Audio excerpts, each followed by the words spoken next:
Bir RPG'yi bitirdiğinizde oyun gerçekten bitiyor mu? Son görev tamamlanıyor, karakteriniz artık ulaşabileceği en güçlü haline geliyor, haritanın büyük bölümünü keşfediyorsunuz ve bir noktada jenerik akmaya başlıyor. Ama bazen ekranı kapattıktan sonra bile o dünyadan çıkamıyoruz. Bir savaşın ağırlığı, bir karakterin verdiği karar, saatlerce dolaştığımız bir dünyanın atmosferi ya da karşımıza çıkan bir yaratık günlerce aklımızda kalabiliyor. İşte tam o noktada şu soru ortaya çıkıyor. Oyunu bitirdin. Peki ya hikayesi? Çünkü sevdiğimiz bir oyunun bıraktığı hissi yaşayabileceğimiz tek yer başka bir oyun olmak zorunda değil. Bazen aynı duyguyu yüzlerce yıl önce yazılmış bir destanda, bazen karanlık bir fantastik romanda, bazen de oyunla hiçbir ilgisi yokmuş gibi görünen bir bilim kurgu kitabında bulabiliyoruz. Bugün de birbirinden oldukça farklı 5 RPG'yi hikayelerini birebir anlatan kitaplarla değil, onların dünyasını, çatışmalarını, bize bıraktıkları duyguyu başka bir açıdan yaşatabilecek 5 kitapla eşleştiriyoruz. Eğer oyunlarla kitapların hiç beklemediğiniz noktalarda buluştuğu bu tarz içerikleri seviyorsanız videoyu beğenmeyi ve kanala abone olmayı unutmayın. İlk eşleşmemizin zamanlaması da bundan daha iyi olamazdı. Çünkü yıllar sonra geri dönen bir oyun için başka bir dünyanın neredeyse kaybedilmiş bir savaşına gidiyoruz. The Lord of the Rings War in the North Yüzük Savaşı'nın bildiğimiz yüzünden biraz uzaklaşıyor. Frodo Mordor'a doğru ilerlerken, Aragorn kendi kaderine yürürken ve Gondor büyük savaşa hazırlanırken Orta Dünya'nın kuzeyde boş durmuyor. Oyunun merkezinde bir insan, bir elf ve bir cüceden oluşan 3 kişilik bir topluluk var. Bu 3 savaşçı Sauron'un kuzeydeki güçlerine karşı birlikte mücadele ediyor. Legacy Edition'da yıllar sonra oyunu yeniden güncel sisteme taşıyor. Bence War in the North'u ilginç yapan şeylerden biri de tam olarak bu. Dünyayı kurtaran büyük kahramanların hikayesinin hemen yanında sonucu en az onlarınki kadar önemli olabilecek başka bir savaş yaşanıyor.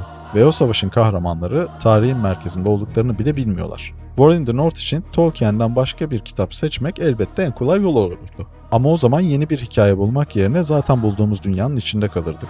Bu yüzden karşısına David Gemmell'ın efsanesini koyuyoruz. Efsanenin merkezinde Dros Delnok bulunuyor. Kuzeyden gelen devasa nadir ordusunun önünde duran, düşmesi halinde arkasındaki toprakları istilaya açacak büyük bir kale. Karşılarındaki düşmanın büyüklüğünü biliyorlar ve büyük ihtimalle bu savaşın sonucunda hayatta kalamayacaklarını da biliyorlar. Roman, Durus ve diğer savunucuların neredeyse imkansız görünen bu direnişini anlatıyor. İşte War in the North ile efsanenin buluştuğu asıl nokta burada. İki hikayede kahramanlık, büyük bir kehanetin seçilmiş kişisi olmakla başlamıyor. Bir noktada önümüzde karanlık, arkanızda korumak istediğiniz insanlar bulunuyor. Size kalan tek seçenek olduğunuz yerde durmak. War in the North'taki insan, elf ve cüce birliğinin verdiği savaşçı kardeşliği hissi de efsanenin en güçlü taraflarından biriyle örtüşüyor. Çünkü Gemmell savaşı yalnızca kılıçların çarpışması olarak anlatmıyor. Korkuyu, yorgunluğu, insanların birbirine tutunmasını ve kazanma ihtimali neredeyse kalmadığında bile bir duvarın üzerinde neden beklemeye devam ettiklerini anlatıyor. Bu nedenle War in the North'u sevdiyseniz efsane size Orta Dünya'nın kopyasını vermeyecek. Ama kuzeyden gelen devasa bir karanlığın karşısında omuz omuza duran savaşçıların verdiği o hissi yeniden yaşatabilir. Çünkü bazı savaşlar kazanılabilecekleri için verilmez. Bazı savaşlar geri çekilecek başka yer kalmadığı için verilir. Monster Hunter deneylerinde her şey ilk bakışta oldukça basit görünüyor. Bir yaratığın izini bul, onu takip et, hazırlığını yap ve avla. Fakat Monster Hunter Wilds, yaratıkları yalnızca önümüze konulmuş düşmanlar olarak göstermemeye özellikle önem veriyor. Forbidden Lands yaşayan bir ekosistem olarak kuruluyor.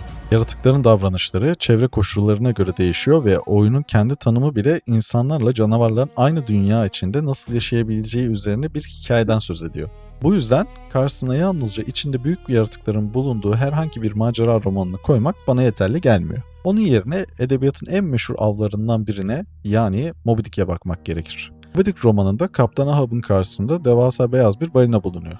Moby Dick geçmişte Ahab'ı yaralamıştır ve Ahab artık bütün hayatını bu hayvanı bulmaya adamıştır. Ancak roman ilerledikçe bunun sıradan bir av olmadığı giderek daha açık hale gelir. Ahab için balina artık bir hayvan değildir. Öfkesinin, yenilgisinin ve dünyaya karşı duyduğu nefretin üzerinde toplandığı bir simgeye dönüşür. Ve tam burada Monster Hunter ile çok ilginç bir soru ortaya çıkıyor. Bir yaratığı neden canavar olarak görüyoruz? Bizi tehdit ettiği için mi, bizden güçlü olduğu için mi, yoksa onun yaşadığı dünyaya kendi kurallarımızla girdiğimiz için mi? Monster Hunter Wilds'da saatlerimizi devasa yaratıkların izini takip ederek geçiriyoruz. Onların hareketlerini öğreniyor, nerede beslendiklerini, ne zaman saldırdıklarını, hangi ortamda nasıl davrandıklarını anlamaya çalışıyoruz.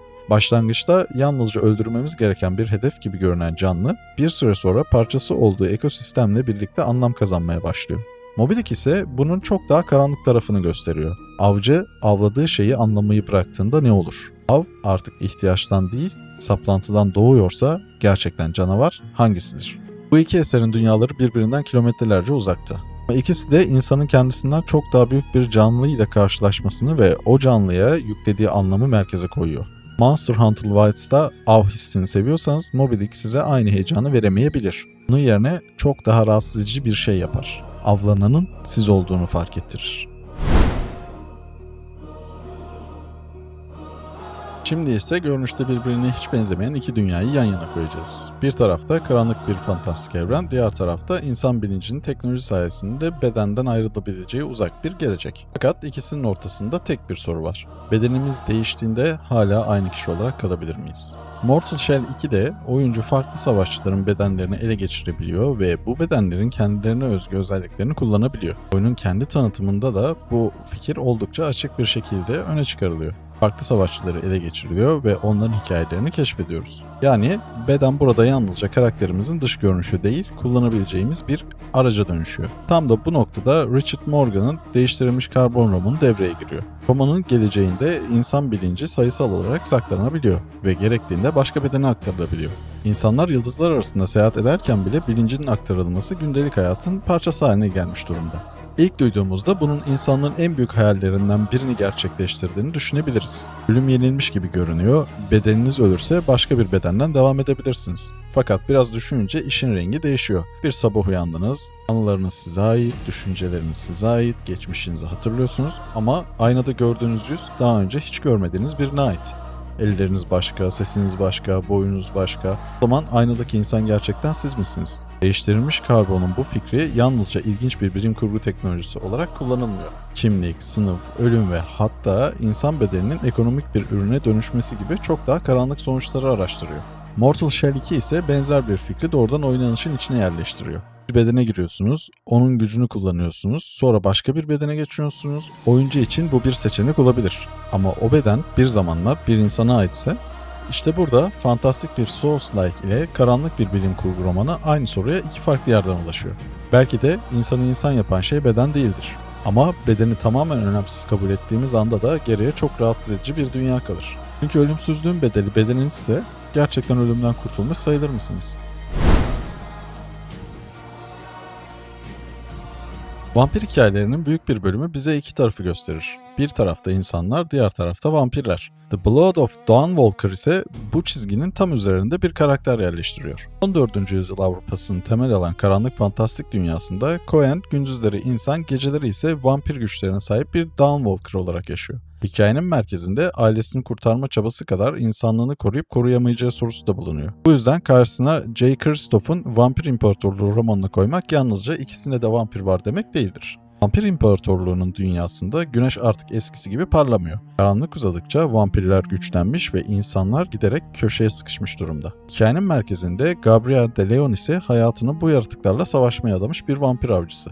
Ama iki hikayeyi birbirine bağlayan asıl şey vampirlerden çok insan kalabilme meselesi. Çünkü vampir anlatılarının en ilginç sorusu hiçbir zaman yalnızca bu yaratığı nasıl öldürürüz değildir. Asıl soru şudur: onun gibi olmadan onunla savaşabilir miyiz? Dawnwalker'da Cohen'in sahip olduğu güçler onu kurtarabilecek şey olabilir. Ama aynı güçler onu gitgide mücadele ettiği yaratığa da yaklaştırabilir. Vampir İmparatorluğu'nda ise insanlığın karanlığın içinde hayatta kalabilmesi için inanç, şiddet, fedakarlık ve umutsuzluk sürekli birbirine karışıyor. Her iki dünyada da kötülük uzaktan baktığınız kolayca tanımlanabilecek bir şey değil. Ve böyle olunca savaş yalnızca dışarıdaki canavarlara karşı verilmiyor. Bir noktadan sonra insan kendi içinde de savunması gereken bir sınır olduğunu fark ediyor. Blood of Dawnwalker'ın gündüz ve gece arasındaki değişen dünyasını, karanlık ortaçağ atmosferini ve insanla vampir arasındaki gri alanı ilginç buluyorsanız, Vampir İmparatorluğu çok daha doğal bir devam noktası. Çünkü bazen canavarla savaşmanın en zor tarafı onu öldürmek değildir. En zor taraf, savaş bittiğinde hala insan olarak kalabilmektir. Son eşleşmemizde ise karanlığın kaynağı artık gizlenmiyor. Crimson Moon, şeytanlar, ölümsüzler ve başka cehennem yaratıkları tarafından ele geçirilmiş Gildenah adlı bir gotik şehirde geçiyor. Oyuncu, yarı insan, yarı melek bir Nephilim olarak bu şehri karanlıktan geri almaya çalışıyor. İlk bakışta bunun karşısına Dante'nin ilahi komedisini koymak biraz doğrudan görünebilir. Cehennem var, şeytanlar var, dinsel imgeler var ama eşleşmenin ilginç tarafı bunlar değil. İlahi komedinin ilk bölümü olan Cehennem'de Dante yalnızca korkunç yaratıkların yaşadığı bir yere girmiyor. Katman katman kurulmuş bir düzenin içine giriyor. Her ceza işlenen günahla ilişkili. Her karşılaşmanın ardında insanın yaptığı bir seçim bulunuyor. Ardından yolculuk Araf'a ve cennete uzanıyor. Yani anlatı yalnızca karanlığın içine inişi değil, oradan çıkabilme ihtimalini de taşıyor. Crimson Moon'u ilginç kalan noktalardan biri de burada ortaya çıkıyor. Gildenah yalnızca düşmanlarla doldurulmuş bir oyun alanı değil. Bir zamanlar kutsal olan şehrin bozulmuş hali. Yani biz yalnızca yaratıkları keserek ilerlemiyoruz. Bir zamanlar başka bir şey olan fakat giderek karanlığın şekillendirdiği bir dünyanın içine giriyoruz. Oyunun resmi tanıtımı da şehri şeytani yozlaşmadan geri alma fikrini merkeze koyuyor. Dante'nin yolculuğu da benzer biçimde karanlığın en derinine doğru ilerlerken aslında insanın kendisini anlamasına dönüşüyor. Cehennem yalnızca korkutucu olduğu için önemli değil. Buraya nasıl geldiğini gösterdiği için önemli. Bu yüzden Crimson Moon'daki gotik dünyayı, meleklerle şeytanların iç içe geçtiği anlatıları ve karanlığın içinde ilerleme hissini seviyorsanız, ilahi komedi yüzlerce yıl sonra bile şaşırtıcı derecede bu hissin çok daha iyi bir versiyonunu veriyor. Üstelik çoğu modern fantastik eserin kullandığı cehennem imgelerinin ne kadar eski ve güçlü bir edebi damardan beslendiğini de görmeye başlıyorsunuz. Çünkü cehenneme inmek zor olabilir ama asıl hikaye oradan çıktığınızda hala aynı insan olup olmadığınızdır. War in the North'tan efsaneye, Monster Hunt Wilds'tan Moby Dick'e, Mortal Shell 2'den değiştirilmiş karbona, The Blood of Dawnwalker'dan Vampir İmparatorluğu'na ve Crimson Moon'dan ilahi komediye.